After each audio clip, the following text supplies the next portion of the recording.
it's Cherie from Space Invaders, and in this video I wanted to show you how I've made a custom bed head. Now let's face it, custom bed heads or any type of bed heads these days can be super expensive to make, but I've done this one on the cheaper side, so let me show you what I've done.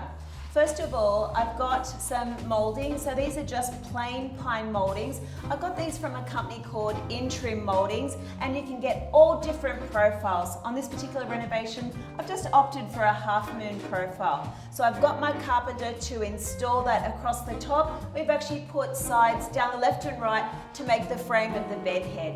What I've also done is I've actually got this wallpaper installed inside the bed head frame. Now this wallpaper is from a company called Lux Walls, and this wallpaper is DIY. It's essentially like contact adhesive, just a much stronger version of contact adhesive. You literally rip the backing off and you stick it on, so it can be done DIY.